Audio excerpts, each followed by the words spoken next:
Alright,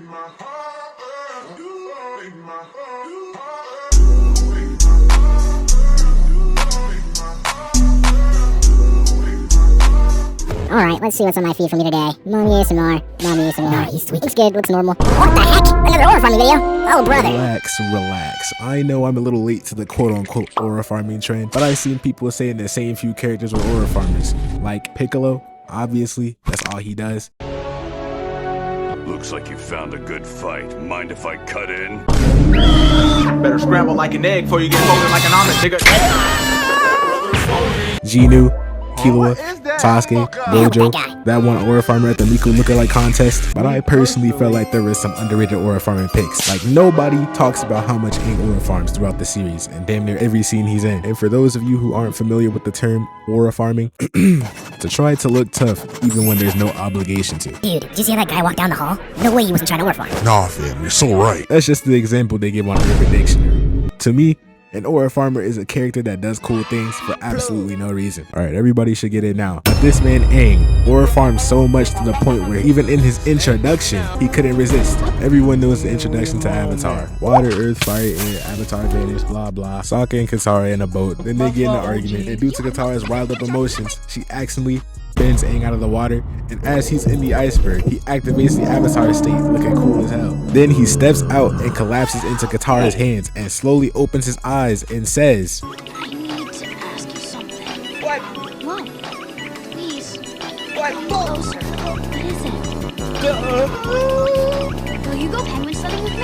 the aura farming to the Riz is insanity, but he's not even done either. Sure? Instead of standing up like a normal person, this man Aang decides to levitate using his airbending for no reason. He just hit us with the aura farm into Riz into aura farm combo back to back to back. And later on, Katara brings Aang to her tribe, and you know, everything's all fine and dandy. They even go penguin sledding like he suggested. But then Zuko pulls up and captures him because he's an avatar and shit. And Katara and Sokka decides to go slide for Aang. Even though they just met him, they got a good feeling about this. So they take Appa and start looking for him. We cut back to the ship, and Aang is currently being escorted by these two Fire Nation guards into his imprisonment. And this little nigga starts talking shit to their face. I bet I can take you both with my hands tied behind my back. The balls on this kid, bro. The fact that he ain't even lying here is just sad. So as the guard is about to open up the cell, Aang breathes in hard as hell, using his hot ass breath to pin one of the guards onto the wall while he flies back into the other one. Runs up the stairs, kicks this door wide open, and goes to find his glider. Then he runs into these other two guards. But the absolute aura merchant Aang is, he decides to amplify his feet with air and run around them using the wall and the ceiling instead of just beating them or flying past them like a normal person would. And then he goes under this guy's legs just to be extra. Look at my go, man. Aura from him without even trying. I'm telling y'all, everything he does is so auraful. But we're not even done with this segment yet. Keep game.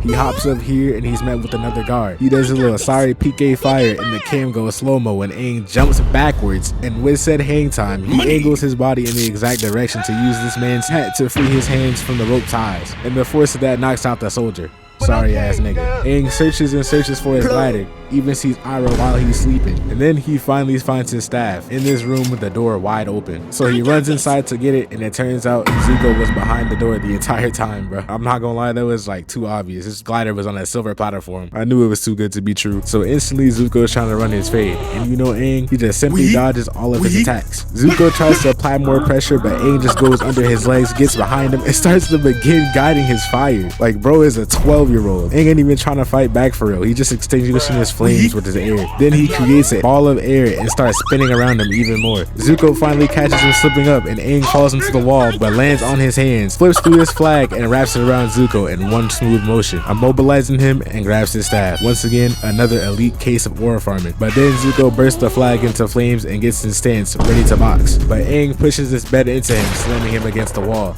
He falls over and Aang just does it again. I swear every time these two fight, he makes Zuko look so sorry. He is not a threat to him at all. I still mess with him though. Zuko is a goated character. Do not think this is a slander. Nah, but Aang dips and he finds the dudes man in the foreground of the ship. Walks right past him like he's a free man. They ain't even try to stop him either. He throws his glider up thinking he just got out scot-free. But Zuko's grown ass jumps up behind him and grabs onto his leg. Zuko's weight is enough to make Aang go off balance and he falls back onto the ship. Then they get up and start fading again. But then Katara and Sokka pull up on Appa to bail out Aang. Zuko starts to apply pressure, but Aang just twirls his glider to disperse the flames. It starts to become too overwhelming, so he loses his glider and starts manually dodging the attacks, and Zuko finally pushes him off the ship. And right here Has to be the most bro has aura farmed yet. He hears his girl calling his name, and he locks in and taps into the avatar state, swirling up, making a typhoon. Zuko looks up and damn near shits himself looking at the side of it, and then Aang hops down and swiftly guides the water into a perfect circle and floods the ship, sending them into the water. Whoa, dude, did you see that? Now that's aura. Mind you, this is his first time ever waterbending, and pulling off feats like this,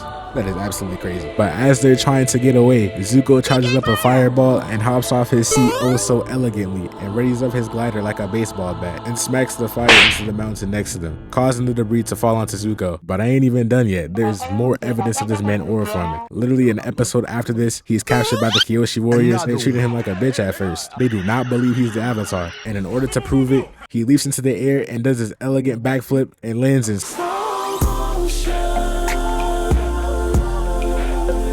they believe him just because he airbent. But he's not satisfied with that. He just had to aura farm. So he whips out this rock and starts spinning it with air between his fingers. And the whole crowd gets to glazing this man, especially this dude. He's a grown ass man foaming at the mouth at the sight of Avatar Aang, bro. But after this, everyone at the island was treating him like a king, and he was stat padding his aura by trying to impress all the girls on the island in front of his main girl. Just look at this, bro. They love him. That ain't aura. I don't know what is. And hold on though. Let me fast forward 20 to 30 years in the future. Right before Korra's bum-ass timeline. You thought Aang was done aura farming back in his young days? Hell nah, nigga. He was just getting started. This takes place back when Yakone was locked up for bloodbending. It was going through a whole trial and everything, but my goat Sokka follows him as guilty. So Yakone stands up and instantly starts bloodbending the entire council. Toph comes in to put a stop to it, but he groups her into it as well. My goats are getting watched by some random. It's gotten to the point where even Aang can't resist this shit. And then Yakone bloodbends Toph to undo his handcuffs. And once they're undone, he makes everyone collapse besides Aang, and he decides to save him for last, raises him up and slams him down and gets to skedaddling. But Aang's not going for that. He instantly hops onto this air ball, hawking this man down. He does his elegant move and slices his chariot. Yakone crashes, but as Aang pulls up in front of him, he uses his blood bending to immobilize him, and he hits him with the This time I'm gonna put you to sleep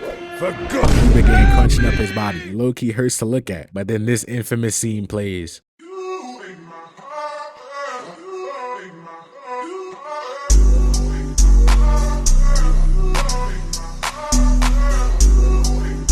Peak aura farming at its finest. And don't get me started on that one time Zuko and Azula was on his ass, bro. Basically, anytime he fights Zuko, this man is showboating and aura farming. But I wanted to highlight this fight in particular since I remember the most vividly. Alright, so Azula is applying pressure on both Aang and Katara. She nice with it. They need two niggas to hold her down. But then Zuko pops up out of the blue to come help her out. And from what I remember during this particular arc, Zuko was on his redemption type timing. So him doing all that just to become a traitor right after is absolutely insane to me. But it don't matter. He comes through at the end. But now he's mad as hell for no reason. I don't know what his problem is. He did all that just to miss everything. Nigga think he totally snelled. And Aang rolls around all this wind and hits this nasty pose 28 from Just to Impress and knocks his man Zuko off of his feet. Zooms up on him immediately after, but Zuko gets up and starts spamming fireballs. And since those don't work, he charges up one big one, which Aang barely deflects by bending the crystals underneath him to block it. And then Zuko creates fire whips out of nowhere. I know Aang looked like a monkey, but come on, that's kinda uncalled for. Now Aang trying to stay away from the flames, hopping from place to place, makes this piece of the cave fall and slams onto the ground with it, knocking Zuko back. We cut to Azula and Katara is putting that work in,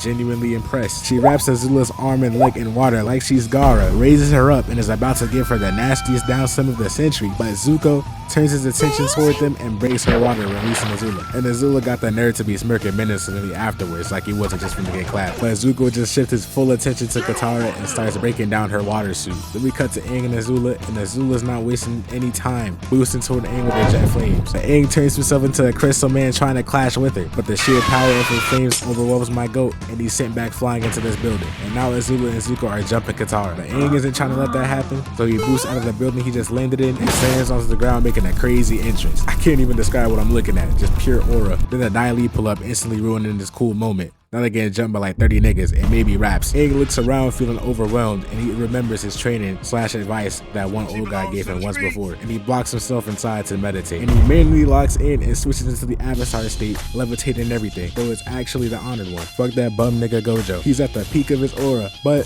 Azula strikes him with lightning and paralyzes the man. Pretend that ain't happened. This video is about aura, It do not matter if you lose the fight or not. Just look at Piccolo, for example. And so to not end off on a loss, look at him gripping up the Fire Lord's beard, bro. I don't want to break down the fight because it's already long enough and that could be a whole nother video on itself. But bro, Aang was absolutely cooking Ozai throughout the whole thing. 12-year-old putting belt to ass against a grown man. The Fire Lord is the leader of his nation. The supposed strongest fire user got clapped up by a 12-year-old. Just look how bad he did him when he went into the Avatar state. He snatches his beard, slowly reveals himself out of the rubble, peering his pure white eyes from underneath it, hops out, and this man Ozai tries to smack him up off of him, but nah. Aang just smacks his arm out the way, punches him back. If that sequence wasn't the most disrespectful scene in Avatar, I don't know what is. On top of that, it also falls into the aura farming category. And at the end of the fight, he spares Ozai after, since he's a good kid and stuff. He got this grown man on his knees, bro. I'm crying. But Ozai, like the bum he is, decides to take his generosity for granted, tries to sneak up on him. Like Aang locks in and uses the seismic sense, which Toph taught him once before, and tilts over, blocking his flames with just his feet. Aura farming at his finest, but he's not even done yet. He chops his arm in place, moves to the other side, waits for him to try to attack again, blocks that arm down as well, lowers him to the ground even further, blows all this air in his face so you know he cannot breathe, puts his hand on his head like he's his son, and takes away his bender. Everybody lives happily ever after. And that's all I got for the aura farming. Sure, there are so many more moments of Aang being an absolute aura farmer, but I don't feel like making a whole hour-long video analyzing each time bro is aura farmed. Anyway, join the Discord, and that's it.